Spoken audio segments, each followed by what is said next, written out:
Hey, this is Joe at Graybench Electronics. Welcome back to the pedal teardown series where I take apart new and interesting pedals and show you what's going on inside. Today we have the Bogner La Grange.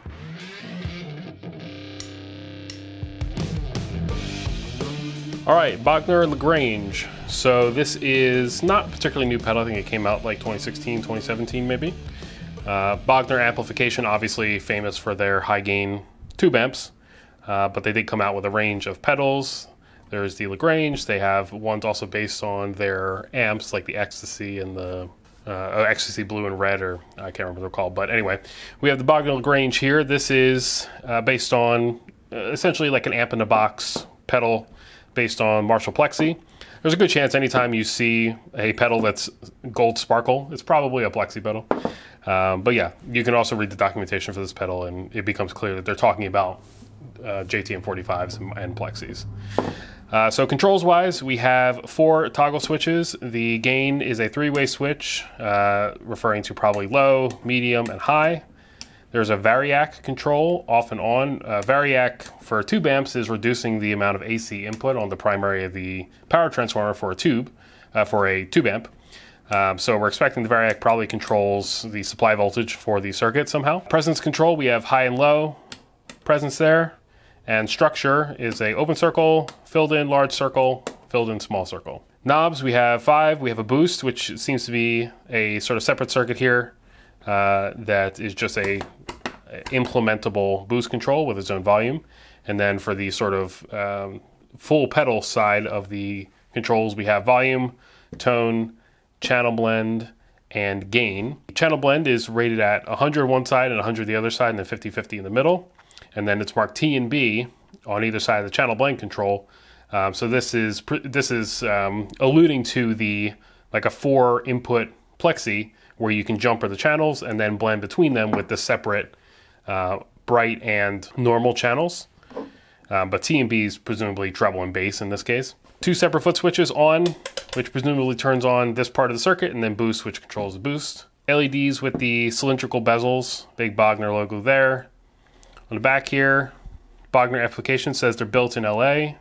Input is a standard 9-volt center negative. No user serviceable parts. Opening pedal may void warranty. Well, gonna be too late for that. Boost pedal, this is interesting. Boost potentiometer makes a scratchy sound as it is adjusting bias.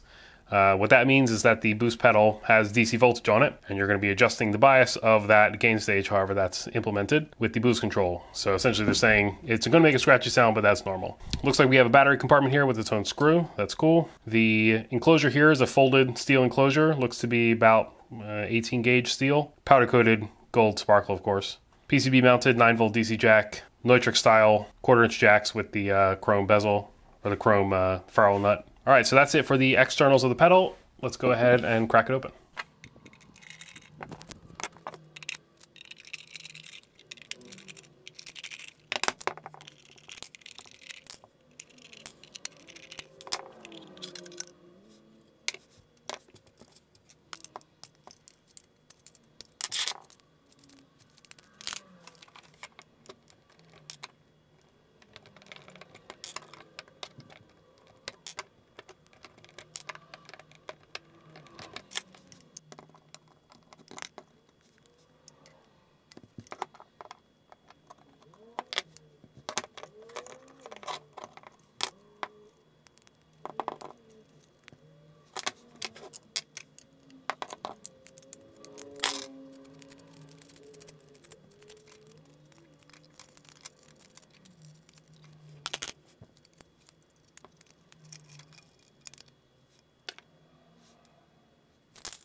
All right, so here's the PCB for the Bogner La Grange, or so I should say PCBs. It is sort of a double PCB style board here, where there are 2 separate PCBs connected with tiny little standoffs. Actually, there's not much to see on the inside. If you look inside there, you can see there are some shielded cables connecting the top and bottom of the boards. Presumably they're just going to be carrying the signal from one board to the other. And then of course there's a ribbon cable down here making connections as well for not so crucial connections that don't need shielding. It appears to be that the top board here with the input jacks are the input out switching, relays for bypassing on and off, presumably turning the effect from either ground or a circuit input from either ground to one of the jacks, and then vice versa. There's also a LT1054 voltage regulator down here. The other ICs on this board, so this is a PIC chip, PIC 16F1823. There's also a Maxim 1044 voltage regulator there, a 5-volt regulator right there. That's probably another voltage regulator, 7808, an 8-volt regulator maybe. And there's another little surface mount dip package down there. Can't really read that one. But it's got the Panasonic double pole, double throw relays there. All the capacitors on the top side here are Nichicon, except for this large one here. This is a HER MEI, Hermi. Quarter-inch jacks appear to be Neutrik brand. Not sure on the brand for the DC jack here. Caps are WEMA, film caps I should say. The LEDs here are white or clear 3mm LEDs, and they have strain relief with a little bit of a like silicone there holding the wires in. Flip over to the other side. We've got all of our controls as well as this large cover here. Feels like it's plastic, but it's definitely glued into place. It's not just like a wedge fit or anything. This is another instance of gooping. It's just covered up with a little placard here.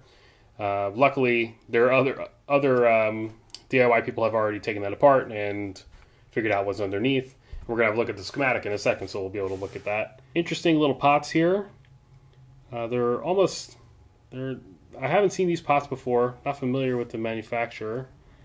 Interesting little stubby knurled ends here that fit nice with the Bogner branded knobs. The short little stubby ends will make the knob sit more flush to the enclosure. Just gives a little cleaner look. Switches here are tie-way switches, PCB mounted. You'll notice the shafts are smooth, so there's no nut that attaches to the knob on the outside of the enclosure. They have extra stability from this bracket, this metal bracket that gets soldered into the board, so they're nice and strong. Carbon film resistors, quarter-wide carbon film resistors, WEMA caps, again, film caps. A couple of diodes up here.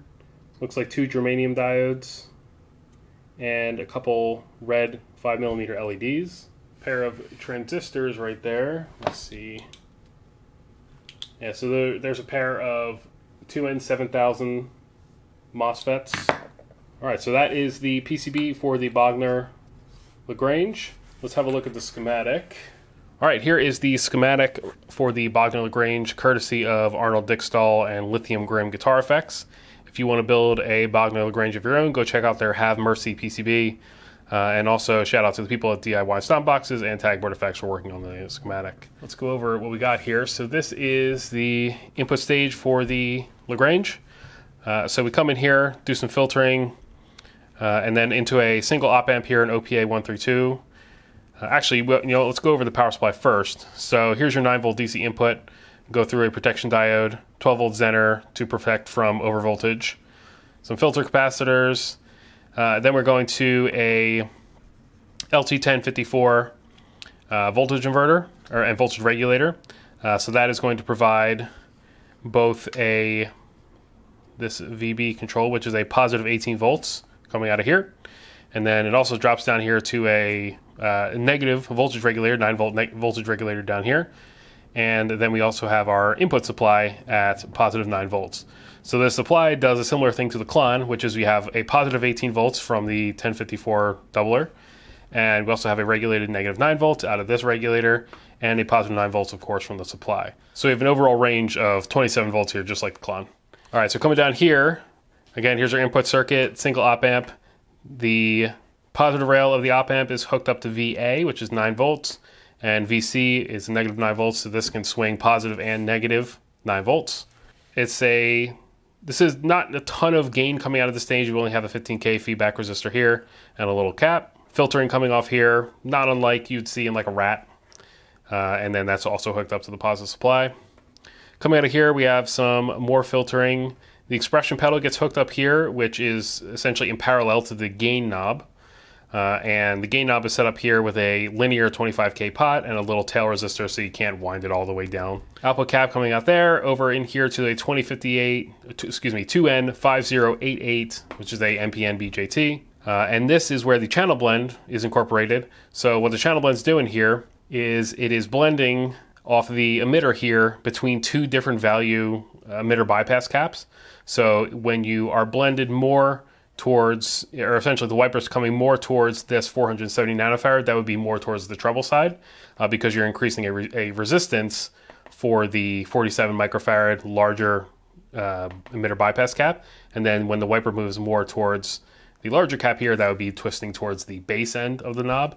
So you're getting, you're putting resistance in front of the smaller cap here and giving more or less current limiting essentially through the larger bypass cap. So that's your channel blend, is essentially just blending between two bypass caps on this intermediary BJT stage. 100 nanofarad cap, we're getting to the structure switch here. Structure switch is just a diode selection switch according to the schematic. So you essentially have three choices. You have the 1N270, those are germanium diodes. So that is these two diodes right here. That's one option on the structure switch. Second option in the middle is the 2N7000 MOSFETs. So that's these two here. And then the third option is the 5mm LEDs, those here. So these are all the clipping options tucked right in there, which makes sense because that is the structure switch. MOSFET clipping, we see that on probably most famously the full tone OCD. So this section here, I believe, is what's underneath the gooped portion of the board. And we have three separate BS170 MOSFET stages. So each of these stages individually look a lot like the MOSFET Duende boost, or the, what's that ZVEX pedal? The SHO, the super hard-on, Jesus Christ. The ZVEX super hard-on is a MOSFET boost very similar to this. Integrated 10 volt Zener, always good to protect the gate of MOSFETs from overvoltage. They are sensitive to that. And let's see, these are all connecting, including the 5088, are all connected up to this single power supply point, which is where we have the variac switch, which is switching between VA and VB. So that's our plus 18 volt and plus 9 volt supply. So the variac, when you turn that to the on position, it's going to be switching to VA, which is a reduced half of voltage, essentially only 9 volts, as opposed to when the variac switch is off, that's going to be the full 18 volts from the power supply. What else we got here? We have a presence control, which is switching in a 470 picofarad cap across the 150 picofarad and these other caps here. And then coming out here, we have a little trim control. This is probably an internal control somewhere on that board, maybe underneath that gooped portion. Coming out of the last MOSFET stage here, we come down to our tone control, which looks just like a Big Muff tone control. A little bit of filtering and volume pot out. Boost is up here. Looks like this says into and out to. So this is, they're showing it as input jacks, but that doesn't exist, at least on this La Grange. So this must just be parts of the relay. So there'd just be like a relay input and input output here. But again, it's just another essentially SHO inside the pedal. And just like the SHO, the boost control is going to have that scratchiness on it. Now, in this case, there shouldn't be any DC because you do have a blocking capacitor here. So I don't see why the boost control would scratch in this case, but it could be the case that this schematic isn't based on this La Grange. So maybe that's something they did for a later version that this schematic's based off of. All right, so that is the schematic for the Bogner La Grange. How to look at the pedal. So why don't we go ahead and put this back together.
All right, so that's it for the Bogner La Grange Teardown. If you have any questions or recommendations for a pedal you want to see on a future teardown episode, let me know in the comments. If you enjoyed the video, I'd appreciate you hitting the like button and subscribing, and hit the notification bell if you want to know when I make a new video. I am Joe from Graybenchelec. Thank you for watching.